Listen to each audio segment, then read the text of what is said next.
ಕರಾವಳಿಯಲ್ಲಿ ಮಳೆರಾಯನ ಆರ್ಭಟ ಮತ್ತೆ ಜೋರಾಗಿದೆ. ಜೂನ್ 17ರವರೆಗೆ ಕರ್ನಾಟಕದಾದ್ಯಂತ ಎಲ್ಲಾ ಜಿಲ್ಲೆಗಳಲ್ಲಿ ವ್ಯಾಪಕ ಮಳೆಯಾಗುವ ಸಾಧ್ಯತೆಗಳಿವೆ ಎಂದು ಹವಾಮಾನ ಇಲಾಖೆ ತಿಳಿಸಿದೆ. ಕರಾವಳಿ ಭಾಗದಲ್ಲೂ ಕೂಡ ಮಳೆ ಬಿರುಸು ಪಡೆಯುವ ಸಾಧ್ಯತೆ ಇದ್ದು ದಕ್ಷಿಣ ಕನ್ನಡ ಮತ್ತು ಉಡುಪಿ ಜಿಲ್ಲೆಗಳಲ್ಲಿ ಜೂನ್ 15ರವರೆಗೆ ಭಾರತೀಯ ಹವಾಮಾನ ಇಲಾಖೆ ರೆಡ್ ಅಲರ್ಟ್ ಘೋಷಿಸಿದೆ. ಭಾರೀ ಮಳೆ ಸಾಧ್ಯತೆ ಹಿನ್ನೆಲೆ ದಕ್ಷಿಣ ಕನ್ನಡ, ಉಡುಪಿ ಮತ್ತು ಕೊಡಗು ಜಿಲ್ಲೆಗಳಲ್ಲಿ ಗರಿಷ್ಠ ಮುನ್ನೆಚ್ಚರಿಕೆ ವಹಿಸಲಾಗಿದೆ.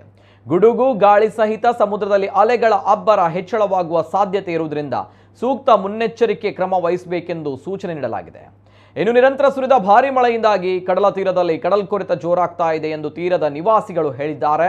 ಕಡಲ ತೀರಕ್ಕೆ ಪ್ರವಾಸಿಗರು ತೆರಳದಂತೆ ಗರಿಷ್ಠ ಮುನ್ನೆಚ್ಚರಿಕೆ ವಹಿಸಲಾಗಿದೆ. ಕೈಕೋ, ಹಿಲರಿನಗರ, ಬಟ್ಟಗುಡ್ಡೆ, ಸೋಮೇಶ್ವರ, ಉಚ್ಚಿಲ ಕಡಲ ತೀರದಲ್ಲಿ ಕಡಲ್ಕೊರೆತ ತೀವ್ರವಾಗುವ ಸಾಧ್ಯತೆಗಳಿವೆ. ಏಕಾಏಕಿ ಸುರಿಯುವಂತಹ ಮಳೆಯಿಂದಾಗಿ ನೀರು ಸರಿಯಾಗಿ ಹರಿದು ಹೋಗಲು ಸಾಧ್ಯವಾಗದೆ ತಗ್ಗು ಪ್ರದೇಶಗಳು ಜಲಾವೃತಗೊಂಡಿದೆ. ರಾತ್ರಿ ಮಳೆ ಇನ್ನೂ ಬಿರುಸು ಪಡೆದುಕೊಳ್ಳುವಂತಹ ಸಾಧ್ಯತೆ ಇದೆ.